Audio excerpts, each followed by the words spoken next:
Good morning to everyone. Blessings on everyone today. Hmm. Today is the fifth day in the month of May. May it not, or may it be so. Sunday the 5th is now 24 minutes after the hour of 6 a.m. here in Trinidad and Tobago.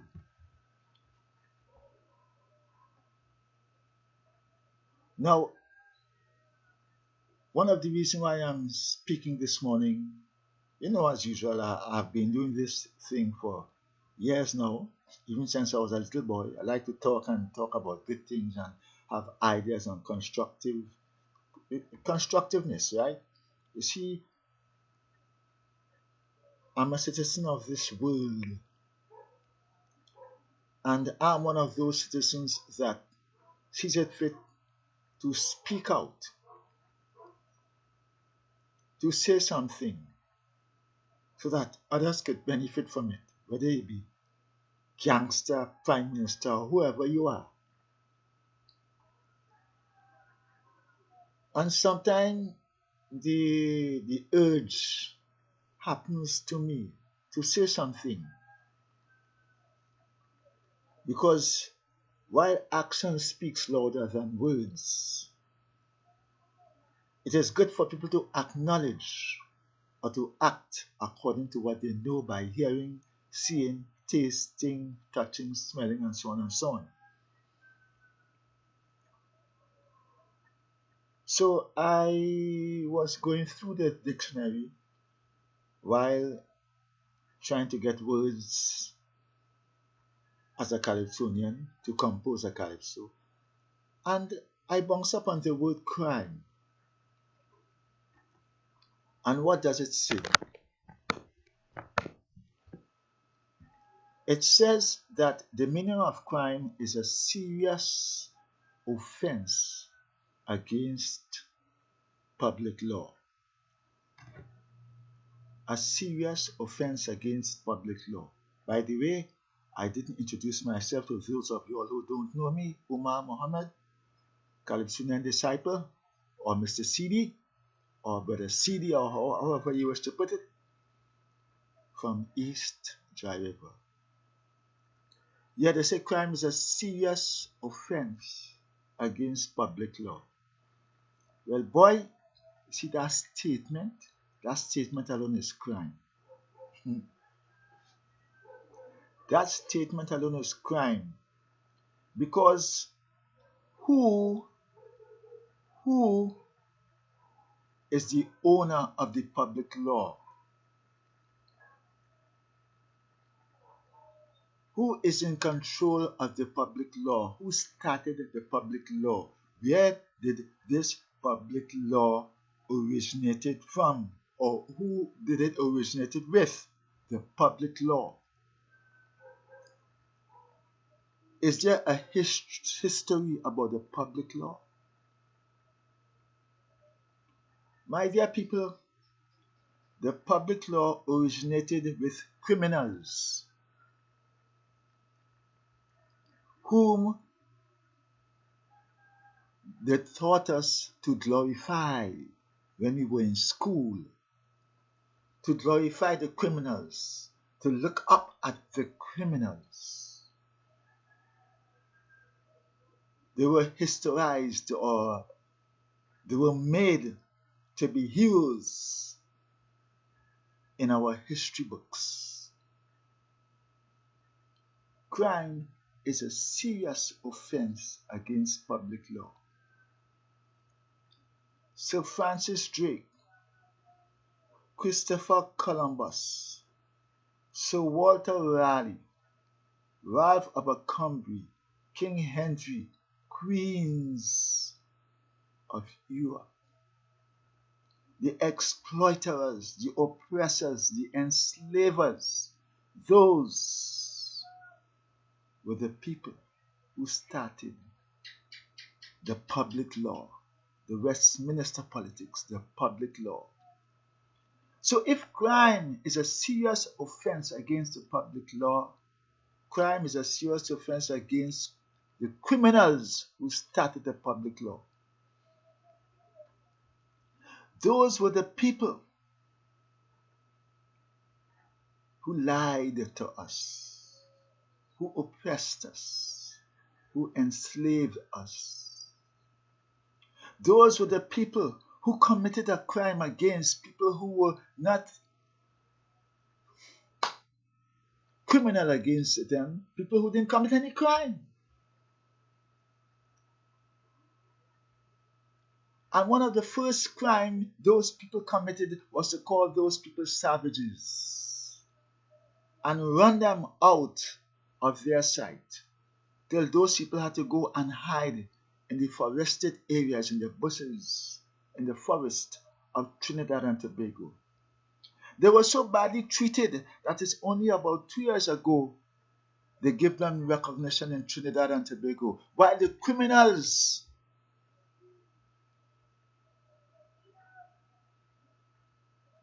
bringing their law.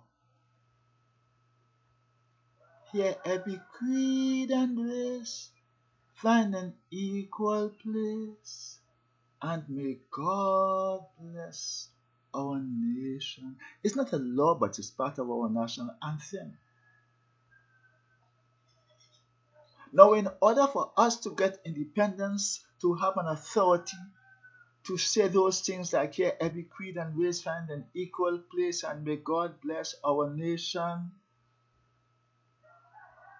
in order for us to have the authority to say that, discipline, tolerance, and protection, we had to go to the criminal establishment in order to get that authority. And we got that authority through independence. So we had to go back to the criminal establishment to get independence. Crime is a serious offense against public law, or those who have established themselves and their establishment, wicked establishment, as public law. So these people were criminally excluded from their area or their settlement. And just about 2 years ago, after all the criminals have established their religion, their Catholic Church, their Anglican Church, and all what you have, and they had their Corpus Christi and the Christmas and the Easter and everything, these indigenous people, by criminal action, never had a chance, even up to this day. These people in Arima, I think it's the Amerindians, they call them, or whatever it is, they never had the chance up to this day to have their freedom as having a public holiday or an establishment in Port of Spain. When they come to Port of Spain, they go to the Independence Square area or Woodford Square. They never had that establishment. That establishment, they never had it. And they don't have it today. While the criminals establish themselves, their churches and their religions all over the place. Crime is a serious offense against public law. And they were not the only victims, the Orisha and the Baptist people, and to a lesser extent the Hindus. In other words, all indigenous culture from the land of origin, from where these people came from, it was subdued, it was kept under cover. What I think is that the Indians, and that is why I say that some of them should not be getting on like that against we people, because the Indians are, could I say, lucky? They came here not as slaves as us to be treated like us, but indentured laborship, and they were allowed to maintain their names and everything about them, so that is why they are more established today than us. So when people calling us lazy and all kind of thing, That's what we were programmed into, and it is hard to get it out of us now. Although we are trying, never say die, up man and try.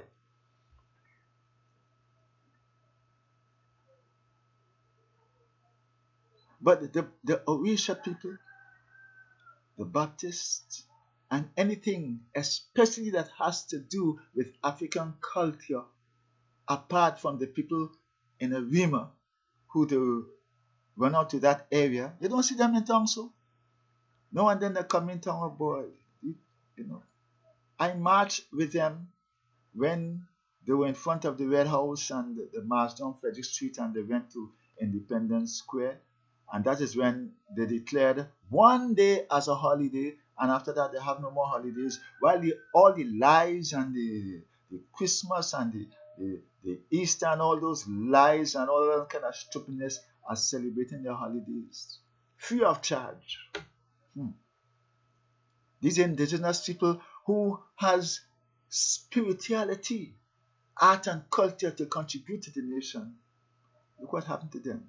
Did anybody tell Christopher Columbus or the early settlers of Trinidad and Tobago that they committed a crime? No. They were their own boss. They were the gods in their own sense, doing what they want to do. Who is to tell us? Except some other people who want to come in to overtake them to continue the same thing. And that is why I say this establishment was built on crime, because whoever started the criminal offense against the natives or the indigenous people of Trinidad and Tobago, others came in and they understood, well, listen, Trinidad had gold. I think that is one of the people, one of the reasons why they call this place El Dorado in Trinidad. I think it's a certain part of Tunapuna, because El Dorado, I think it means the city of gold. There it is, the natives were making their own rum. They had their own thing to smoke. They had their own music and everything. Africans, Amerindians, what, you know. All these people were stifled so that they cannot breathe as they want to be. They didn't have the freedom as they want to have the freedom. That is a crime. This establishment was built on crime. Each and every one of them, the Spanish wrestled with the English and who do this, do that to take over Trinidad. And how they did do it? They didn't do it by praying. They didn't do it by coming around the table and discussing. They did it by violence. So they themselves were criminal. And that is why we have a Fort George and a Fort Picton and other forts about the place.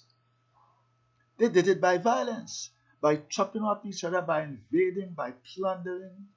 So the whole thing was while they run the natives out of their existence, they themselves fought amongst themselves. The Caucasians fought amongst themselves in the form of the Spanish and the Germans and the what have you, to get a hold of the economy of Trinidad and Tobago. Whether it be tobacco, whether it be pitch, whether it be what it is, oil or whatever it is. And the victims were the people who were brought here as slaves. The victims were the Orisha people. The victims were the steel band men. The victims were the Calypsonian. The victims were the black people, especially the African people. That is why today the Orisha people themselves, they don't have a large spiritual, I don't want to call it a cathedral, but they don't have a large spiritual establishment in Port of Spain, because Port of Spain is not for you. Get out. And that is why you will find up to today most of the Orisha gathering will take place on the outskirts of Port of Spain. Is there any Orisha establishment in Port of Spain? Where? Petty Valley, Lamantil, East Dry River. And that is why at one time the steel band was considered a noisy instrument. Yes, used to run down the steel band men and hold it. And that is why at one time the calypso was considered a rebellious song because that was the reason for the calypso, to rebel against these things. Even the way, well, we will come to that. So this whole establishment was built on crime. And who were made to glorify the crime? The children. The children were made to glorify the crime. These were little children growing up. So they sent us to school and they give us these people as heroes. And we look at them in a school book and we look at the picture of them fighting each other, and that was glorified. They call that history. Well, it wasn't our story, it was his story. And we had to know about that. And we had to take sides, whether we did like Christopher Columbus or Sir Francis Drake or whatever it is. You go there, right? And you have Columbus Square. Christopher Columbus statue is still there. Lord Harris Square and all the other squares, and Woodford Square.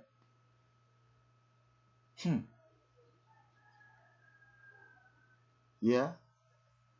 You have the Queen's Park Savannah. As I have said, it should be called Trinidad and Tobago National Park, not the Queen's Park Savannah. Or you have the Emperor Zoo. Is there an emperor in Trinidad and Tobago? So we have been made to remember these colonial criminals by naming the streets after them. They left their mark with us. They left their footprints with us. And the little children grew up. They grew up glorifying or looking up to criminals. So much so that after that we had the Phantom and the Tarzan glorifying the criminal act against African people, making a mockery of it. Even the Red Indians of America.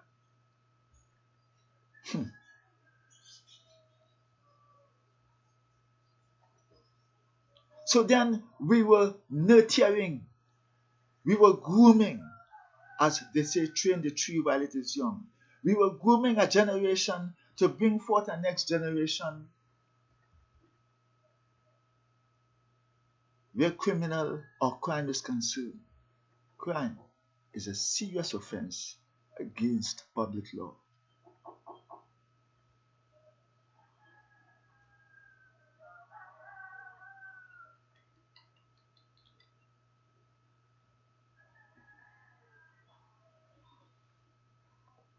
Yes, crime is a serious offense against public law.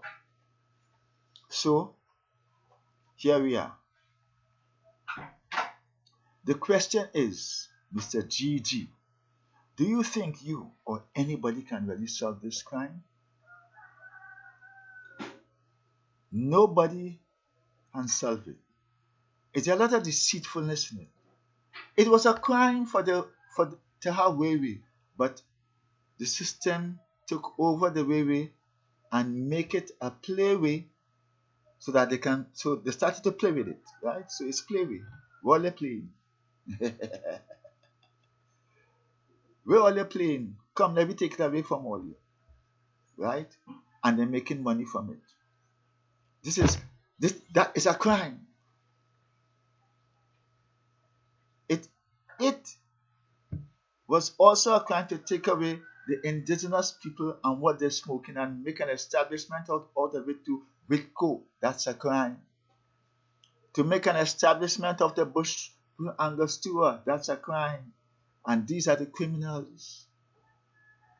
Imagine it was a crime to have Way. And they took it over and put a new brand on it, Playway. So therefore they are in control of it, and we always end up as being the victims, the poor people. And it is a crime, not against public law, but it is a crime against the poor people. It is a crime. So now that we have created a monster, and a monster to continue creating monster. How are we going to solve it?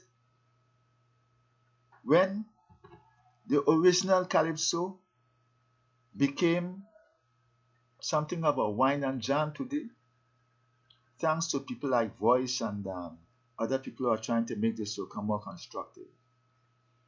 When Bob Marley and all his conscious song is become a backyard thing and bend over, bend over. When people like Kwame Ture was banned from Trinidad, when at one time you couldn't find no books on African consciousness in Trinidad, you had to take what you get from the Radio Fusion. There was one TV station, there was Radio Fusion business, and our parents had to take what they get because that is all what was given to them.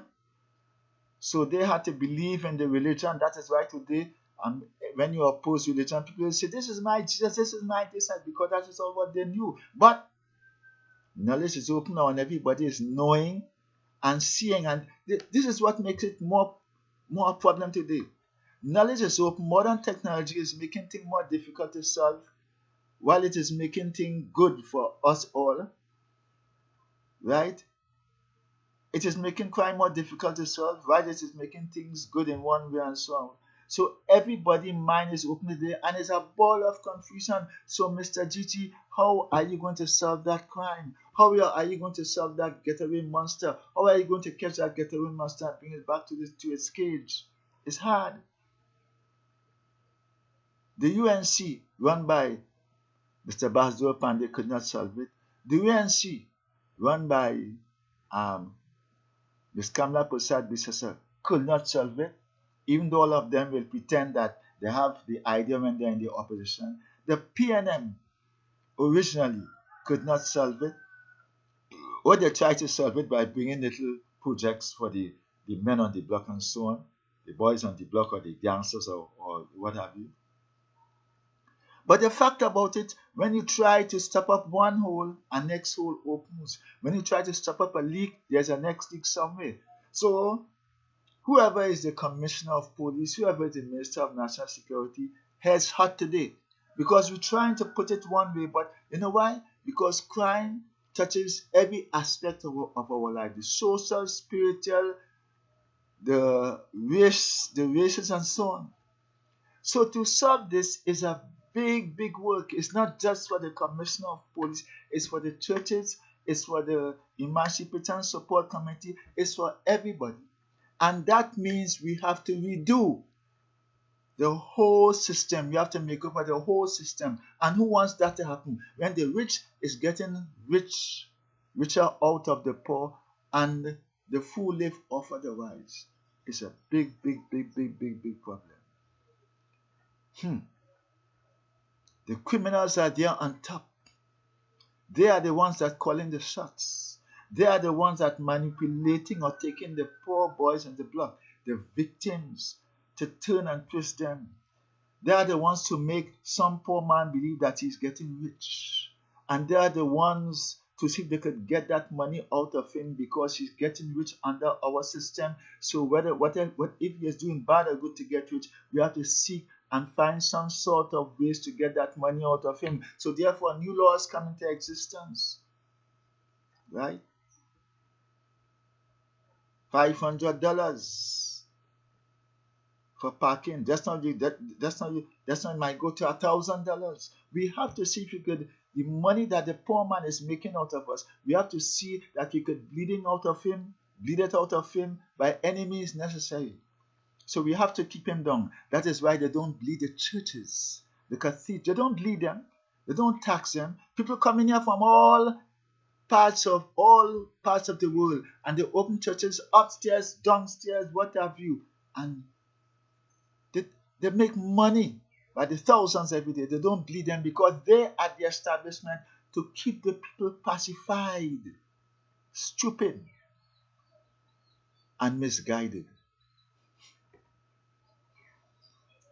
So how are we going to solve that? That's why I say to solve crime, the churches have to stop telling the lies.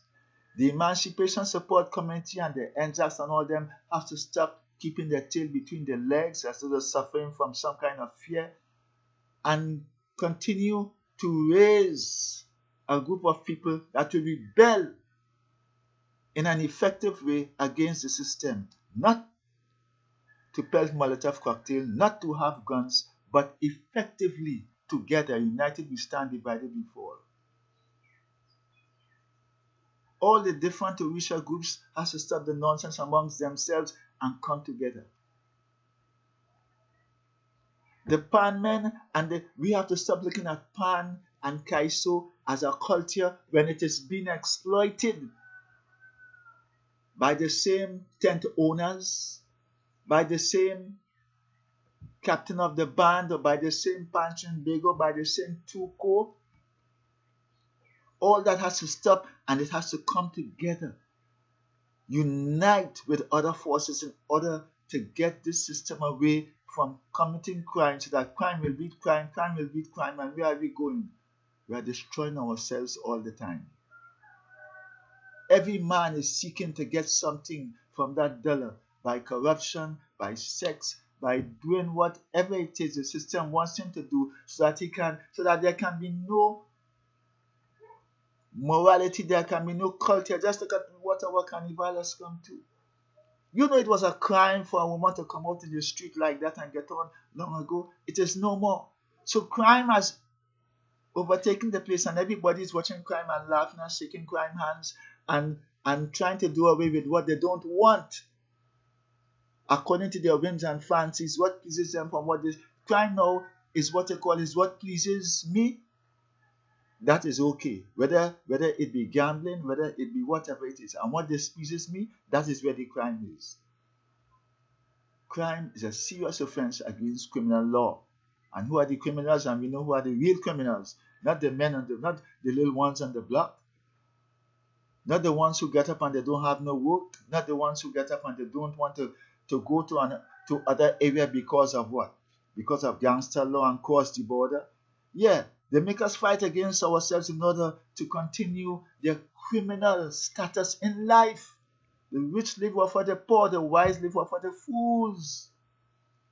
And we as crabs in a barrel continue to be not aware of that, and we fight down each other. And that is why Turner said, if you happen to get away from that barrel, forward ever, backward never. So Mr. Gigi and all who I say deceitfulness, because when a poor black woman is being killed, when she's being robbed on the road, so many women have been shut down. Where is the woman group who came out when that Chinese woman body was found in the savannah and they marched in front of the, where are them? They marched in front of the Port of Spain town hall. Where are they? Where are all the women groups? When women come on the media and insult the Prime Minister, says a nasty, stinking, ugly Prime Minister, and they go, where are all the women groups? They are nowhere to be heard of. So people come out and protest against what they realize hurts them or touches them. But when it is not in their area, they don't come out and protest. So crime is a deceitfulness. It is what pleases me against what pleases you. So what I'm saying today, the crime situation cannot be solved. Oh yes, you can try to simmer it down, cool it down, but it cannot be really solved until we catapult, we turn the whole system inside out, change the system, and that's it. And that is, can I say it's impossible to do? Or must I say that if we start now, maybe next 75 years, we will be successful? Or if we don't start now, maybe next 75 years, there will be nobody in Trinidad because it became not one another. Let's hope that some solution could happen. Thank you very much. Umar Mohammed, Khalid Sunnah Disciple.